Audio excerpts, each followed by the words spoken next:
seja muito bem-vindo ao Plano Anual de Leitura da Bíblia, com Ana e Rosânia e Roberta e Tomásia. Com muita alegria, hoje nós temos o privilégio de estar participando da leitura anual da Bíblia junto com as pastoras de Natal, inclusive a oportunidade, né, para a gente poder apresentar a todos as novas pastoras da Cidade de Refúgio de Natal. Vamos lá, pastora Rosânia? Hoje é Zacarias, o capítulo 7 a 11. O jejum falso.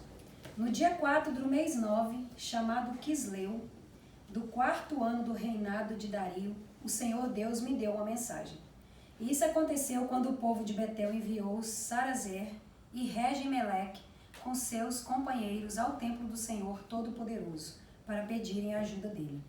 E deviam também fazer aos sacerdotes do templo e aos profetas a seguinte pergunta: faz muitos anos que nós choramos e jejuamos. No 5º mês, o mês em que o templo foi destruído, devemos continuar fazendo isso? Então o Senhor Todo-Poderoso falou comigo e mandou que eu dissesse o seguinte ao povo e aos sacerdotes: já faz 70 anos que vocês choram e jejuam no 5º mês e também no 7º, mas não é em minha honra que vocês fazem isso. E quando comem e bebem, é só para satisfazer os seus próprios desejos. Esta mensagem foi a mesma que o Senhor Deus tinha dado antes por meio dos profetas antigos, quando Jerusalém estava em paz e tinha muitos moradores. E o mesmo acontecia na cidade ao redor e nas cidades da região sul e nas planícies de Judá. A causa do cativeiro. O Senhor Deus falou com Zacarias e disse: eu, o Senhor Todo-Poderoso, tinha ordenado ao povo: sejam honestos e corretos, e tratem uns aos outros com bondade e compaixão. Não explorem as viúvas, nem os órfãos, nem os estrangeiros que moram com vocês, nem os pobres, e não façam planos para prejudicar os seus patrícios. Porém, eles se revoltaram e não quiseram obedecer. Viraram as costas para mim e tamparam os ouvidos para não ouvir as minhas ordens. Tornaram os corações deles duros como diamante, a fim de não obedecer à lei e às mensagens que eu, por meio do meu espírito, dei aos profetas antigos. Por isso eu fiquei muito irado com eles. E assim como eles não quiseram ouvir quando eu falei, assim também eu não vou escutar quando eles orarem a mim. Sou eu, o Senhor Todo-Poderoso, quem está falando. Como um furacão eu os espalharei por todos os países estrangeiros, e a terra de onde saíram ficou tão arrasada que ninguém podia viver lá. Uma terra tão boa e tão rica virou um deserto. Capítulo 8. Promessas de Deus. O Senhor Todo-Poderoso falou comigo e disse: eu tenho um grande amor por Jerusalém, um amor que me faz ficar irado contra os seus inimigos. Eu voltarei para Jerusalém e ali morarei. Então Jerusalém será chamada de Cidade Fiel, e o monte do Senhor Todo-Poderoso será chamado de Monte Santo.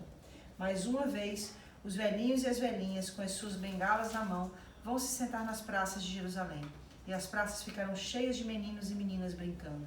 E isso pode parecer impossível aos que voltaram do cativeiro da Babilônia, mas não é impossível para mim, o Senhor Todo-Poderoso. Vou salvar o meu povo. Eu os tirarei dos países do leste e do oeste, para onde foram levados como prisioneiros, e os trarei de volta para Jerusalém, onde ficarão morando. Eles serão o meu povo, e eu serei o seu Deus, e os governarei com justiça e fidelidade.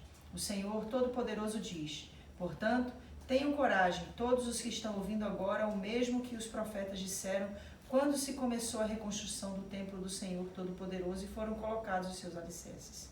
Pois, até aquele tempo não havia dinheiro para pagar os trabalhadores, e os animais de cargas não rendiam dinheiro para os seus donos. Havia tantos inimigos que ninguém vivia seguro, pois eu fiz com que todos fossem inimigos uns dos outros. Mas eu, o Senhor Todo-Poderoso, prometo que agora não vou tratar os que restam deste povo como fiz no passado. Eles semearão as suas terras em paz. As parreiras darão uvas, a terra boa dará boas colheitas e cairá chuva do céu. Darei tudo isso aos que restarem do meu povo, moradores de Judá e de Israel. No passado, os povos de outras nações maldiziam uns aos outros. Que Deus os castigue como castigou o povo de Judá e de Israel. Mas eu vou salvar vocês. E no futuro, aqueles mesmos povos dirão uns aos outros: que Deus os abençoe, como abençoou o povo de Judá e de Israel. Não fiquem com medo, tenham coragem. O Senhor Todo-Poderoso diz ao povo: Quando seus antepassados me fizeram ficar irado, eu os castiguei, como havia resolvido antes. Não mudei de ideia. E agora resolvi abençoar o povo de Jerusalém e de Judá. E não vou mudar de ideia, portanto não fiquem com medo. São estas as coisas que vocês devem fazer. Digam todos a verdade uns aos outros e decidam com justiça os casos nos tribunais, a fim de que haja paz. Porém, não façam planos para prejudicar uns aos outros e não jurem falso, pois eu, Senhor, odeio tudo isso. O Senhor Todo-Poderoso falou comigo e disse: os jejuns do 4º, 5º, 7º e 10º meses de cada ano vão virar dias de alegria, dias de festa para o povo de Judá. Portanto, amem a verdade e a paz. O Senhor Todo-Poderoso diz: vai chegar o dia em que moradores de muitas cidades virão até Jerusalém. Os moradores de uma cidade dirão aos de outra cidade: nós vamos adorar ao Senhor Todo-Poderoso e pedir que Ele nos abençoe. E os outros responderão: pois nós vamos com vocês. Muitos povos e nações poderosas virão a Jerusalém para adorar o Senhor Todo-Poderoso e pedirem que Ele os abençoe. Naqueles dias, 10 estrangeiros irão agarrar um judeu para lhes dizer: nós queremos seguir a sua religião, pois ouvimos dizer que Deus está com você. Amém? Capítulo 9. O castigo das nações vizinhas. Esta é a mensagem de Deus, o Senhor. Ele anuncia que a terra de Adraque e a cidade de Damasco serão castigadas. Tanto as cidades da Síria como as tribos de Israel são do Senhor. A cidade de Ramate, que fica perto daquelas cidades, também é do Senhor. E as cidades de Tiro e de Sidom, com toda a sua cultura, também são dele. O povo de Tiro construiu fortalezas para se proteger e amontoou tanta prata como se fosse pó e tanto ouro como se fosse lama. Mas o Senhor vai levar tudo embora. Ele jogará no mar as riquezas de Tiro, e a cidade será destruída por um incêndio. Quando os moradores da cidade de Asquelon souberem disso, ficarão com medo. O povo de Gaza também vai sofrer muito, e o povo de Ecrom perderá toda a esperança. O rei de Gaza morrerá, e Asquelon ficará sem moradores. Mestiços morarão em Asdod. O Senhor diz: eu vou humilhar estes filisteus orgulhosos. Não vou deixar que comam carne com sangue, nem qualquer outra comida impura. Os que sobrarem desse povo serão meus e farão parte da tribo de Judá. Os moradores de Ecrom também farão parte do meu povo, como aconteceu com os jebuseus. Vou defender o meu povo dos seus inimigos e não vou deixar que os exércitos deles invadam a minha terra. Nunca mais haverá um chefe cruel dominando o meu povo, pois eu tenho visto como tem sofrido. O futuro rei de Israel. Alegrem-se muito, povo de Sião, moradores de Jerusalém, cantem de alegria, pois o seu rei está chegando. Ele vem triunfantemente e vitorioso, mas é humilde e está montado num jumentinho, filho de jumenta. Ele acabará com os carros de guerra de Israel e com a cavalaria de Jerusalém. Os arcos e as flechas serão destruídos. Ele fará com que as nações vivam em paz, e seu reino irá de um mar a outro, e desde o rio Eufrates até os fins da terra, a futura grandeza de Israel. O Senhor Deus diz: moradores de Jerusalém, eu fiz uma aliança com vocês, que foi selada com sangue. Por isso, vou tirar o seu povo do cativeiro, daquele poço sem água. Prisioneiros, voltem para sua fortaleza. voltem todos os que ainda têm esperança, pois vou lhe dar 2 vezes mais bênçãos do que castigos que vocês receberam. Vou usar Judá como arco de guerra, e o seu povo e o povo de Israel será as flechas. Os homens de Jerusalém serão a minha espada, e com ela vou fazer guerra contra a Grécia. O Senhor aparecerá sobre o seu povo e atirará as suas flechas como se fossem relâmpagos. O Senhor tocará a corneta e avançará no meio das tempestades do sul. O Senhor Todo-Poderoso protegerá o seu povo. Eles derrotarão os soldados inimigos e destruirão as suas armas. Beberão o sangue do inimigo como se fosse vinho, e ficarão cheios como uma taça de vinho quando é derramado em cima do altar. Naquele dia, o Senhor salvará o seu povo como um pastor salva as suas ovelhas. Eles brilharão no seu país como pedras preciosas numa coroa. Como será bom e belo esse país! Haverá trigo e vinho com fartura, e os seus moços e moças crescerão fortes e bonitos. Capítulo 10. Deus promete salvar o seu povo. Peçam a Deus, o Senhor, que mande as chuvas da primavera, pois é Ele quem manda as nuvens e a chuva para fazer com que os campos produzam colheitas para todos. Não adianta vocês consultarem os ídolos ou os médiuns, pois eles só dizem bobagens e mentiras. Os que explicam sonhos são falsos, e as suas palavras de consolo não ajudam em nada. Por isso, o povo vive aflito e anda sem direção, como ovelhas que não têm pastor. O Senhor Deus diz: estou irado com esses chefes, estrangeiros que governam o meu povo, e vou castigá-los duramente. Eu, o Senhor Todo-Poderoso, vou tomar conta do meu rebanho, o povo de Judá, e vou fazer com que eles sejam como o meu forte cavalo de guerra. Do meio deles virão todos os chefes, líderes, militares e governadores do meu povo. Todos juntos vencerão e serão como os soldados que pisam os seus inimigos na lama das ruas. Lutarão porque eu, o Senhor, estou com eles, e derrotarão até os inimigos montados a cavalo. O Senhor Deus diz: darei forças ao povo de Judá. Salvarei o povo de Israel.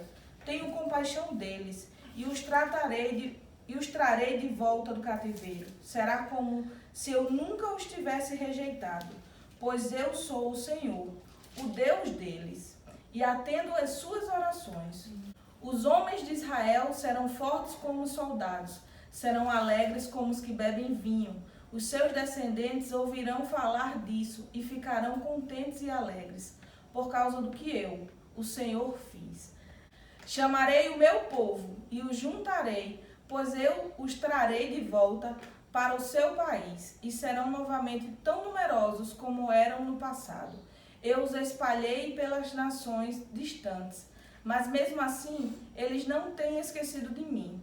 Eles e os seus filhos continuaram vivos e voltarão de novo para a sua terra.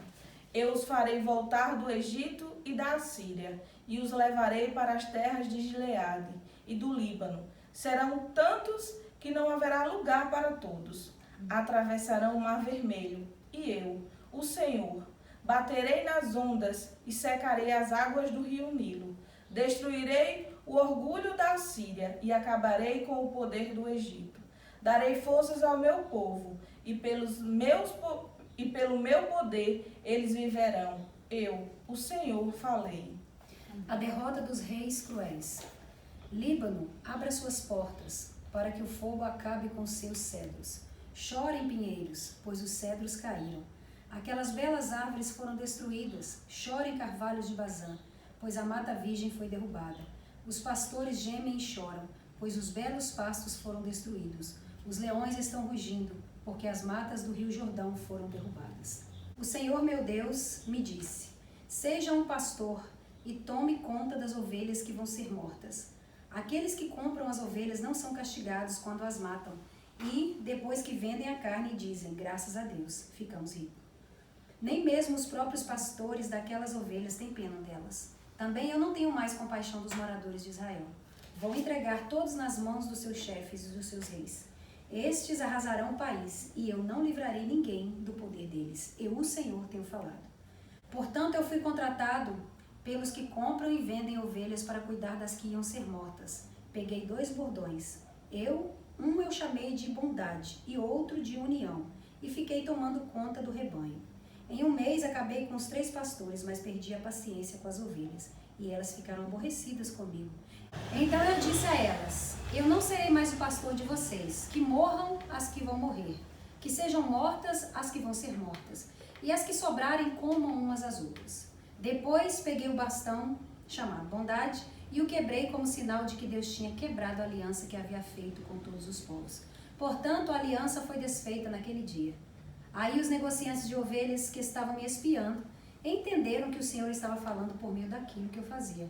Então eu lhes disse, se estiverem satisfeitos, paguem o meu salário. Se não, não paguem. E eles me pagaram 30 barras de prata. O Senhor Deus me disse, põe esse dinheiro no tesouro do templo. Peguei o dinheiro, o ótimo salário que eles achavam que eu merecia, e pus no tesouro do templo. Depois quebrei o segundo bastão chamado união, como sinal de que estava desfeita a união de irmãos que havia entre Judá e Israel. Em seguida o Senhor me disse, agora faço o papel de um pastor que não presta, pois vou pôr um pastor para cuidar do meu rebanho, mas ele não vai se preocupar com as ovelhas que estiverem em perigo. Não vai procurar as que se perderam. Não vai tratar das que se machucarem. Não vai cuidar das que estiverem cansadas. Pelo contrário, ele comerá a carne das mais gordas e não deixará nem mesmo os cascos. Ai do mau pastor que abandona o rebanho, que um dos seus braços e o seu olho direito seja ferido pela espada, que o braço fique paralisado e o olho fique cego. Meu Deus do céu! O que é isso? Gente, vamos falar um pouquinho desses capítulos aqui que a gente leu, desses 5 capítulos de Zacarias. É algo muito importante que a gente precisa compreender dentro desse contexto do que nós lemos, é essa promessa de restauração que Deus faz para o povo de Israel. E algo que me chamou muita atenção aqui no capítulo 8, no versículo 6, é quando ele diz assim, ó, isso pode parecer impossível aos que voltaram do cativeiro da Babilônia, mas não é impossível para mim, o Senhor Todo-Poderoso. Ou seja, diante de todas as promessas de restauração que o Senhor estava fazendo para o povo, e diga-se de passagem que as promessas que estão aqui sendo evidenciadas são promessas de restauração política. Deus fala do estabelecimento de um novo rei. Esse novo rei a gente sabe que é o reinado messiânico. Ele fala o futuro rei de Israel no capítulo 9, do versículo 9 até o versículo 10, que é uma profecia messiânica. Essas promessas falam de uma restauração econômica. Ele fala que vai voltar a haver ouro, que vai voltar a haver prata, que o povo vai voltar a ser rico. Ele fala de uma restauração social. Ele diz que os velhos e as velhinhas vão voltar às praças, que as crianças vão voltar às praças para brincarem novamente. Exato. E ele fala de uma restauração espiritual, onde ele vai passar a reinar. Então, realmente é uma promessa em todas as proporções de restauração que o seu povo iria viver. E aí a gente fica impactado porque Deus traz essa compreensão de que o próprio povo, ao receber essa palavra, ia falar, não, mas isso é impossível. Aí o Senhor diz, pode parecer impossível para vocês, mas para mim não é impossível. E isso aqui é impactante, isso aqui é realmente assim algo fantástico. E outra coisa que me chama a atenção, já vou deixar vocês falarem, tá? É o versículo 20 a 23 do capítulo 8. Desculpa, vou deixar você falar. Não, pode falar. De Zacarias, que ele fala assim, ó. Vai chegar o dia em que moradores de muitas cidades virão até Jerusalém. Vamos ver se vocês entendem o que eu entendi aqui. Os moradores de uma cidade dirão aos de outra cidade, nós vamos adorar o Senhor Todo-Poderoso e pedir que Ele nos abençoe. E os outros responderão, pois nós vamos com vocês. Muitos povos e nações poderosas virão a Jerusalém para adorar o Senhor Todo-Poderoso e pedirem a Ele que nos abençoe. Naquele dia, 10 estrangeiros irão agarrar um judeu para dizer, nós queremos seguir a sua religião, pois ouvimos dizer que Deus está com vocês. Amém. Gente, isso é o turismo que existe em Jerusalém hoje. As pessoas verdade, do eu pensei mundo nisso, inteiro, né, elas vão até Jerusalém para adorar o Senhor. Né? E que religião é essa? dentro do contexto de Zacarias é o judaísmo, mas dentro do contexto que hoje leva a maioria das pessoas para Jerusalém, qual é? O cristianismo. Né? A gente sabe, por exemplo, que os cristãos católicos vão para Jerusalém, os cristãos protestantes vão para Jerusalém. Verdade. Todos. Então É aqui um está ponto de dizendo. referência ali, né? Exatamente essa referência que a nação se tornaria para o mundo. Então, realmente, Deus fez aquilo que parecia impossível, Deus restaurou a sorte do seu povo e Jerusalém se tornou esse referencial da cidade do grande rio. Sobre o capítulo 11. Diga-me. Eu quero saber a sua visão rasa, né? Sobre Sim. isso, porque não dá para falar tudo agora na leitura bíblica. Ali ele Fala fala, dos dois pastores do capítulo 4. ele fala dos dois bordões. A gente sabe que essa Bondade. linguagem é uma linguagem muito simbólica, obviamente, mas tem automaticamente a compreensão de nos levar a entender o que Deus estava desenhando sobre a história do povo. Então, a bondade se quebrando, o que significava aquilo, o bordão da união se quebrando. Então, tudo isso tinha um significado relevante. Agora, é óbvio que a questão relacionada aos pastores fala de como os pastores ali estavam, como os sacerdotes, como aqueles que deveriam pastorear o povo, conduzir o povo, estavam procedendo. E qual era o castigo que eles receberiam por conta Aqui está disso? dizendo que Zacarias ficou cuidando do rebanho, é isso? No Aonde? Que parte? capítulo 7. Capítulo 7 ou Peguei os dois versículo 7? bordão, é versículo 7 do capítulo 11. Portanto, eu fui contratado pelos que compraram e vendem ovelhas para cuidar das que iam ser mortas. Ele está trazendo aqui uma linguagem figurada, né, dentro do conceito daquilo que o povo havia vivenciado para ter sido levado para o cativeiro da Babilônia. Então é isso que a palavra aqui está dizendo. Né? O Senhor está... É que nem Deus fazia com Isaías. Olha, pega aí sua mulher vai morrer e eu não quero que você chore por ela. Foi com Ezequiel. Né? Com Isaías, o Senhor falou com ele para fazer algumas questões também que davam a entender uma profecia. O que mais remete a esse tipo de situação é Jeremias. Pega o cinto, põe o cinto, enterra o cinto, agora tira o cinto está podre. Agora vai lá na casa do oleiro. É uma forma de linguagem que o povo compreendia devidamente. Entendeu? Aqui dá pra... Tem um monte de coisa que eu gostaria de falar. Muita coisa. Mas aí nós vamos fazer um estudo aqui no plano alto. Vai ter coisas realmente que eu não vou entrar em questão, porque eu precisaria de um estudo muito mais profundo Apurado sobre esse para capítulo. poder falar mais especificamente. Mas esse capítulo é power, eu falei, meninas. Muito, muito lindo. Sem contar, quando a pastora começou a ler aqui e a falar, e eu até ri na hora, porque não dá para desprezar o momento em que estamos vivendo hoje. Sim.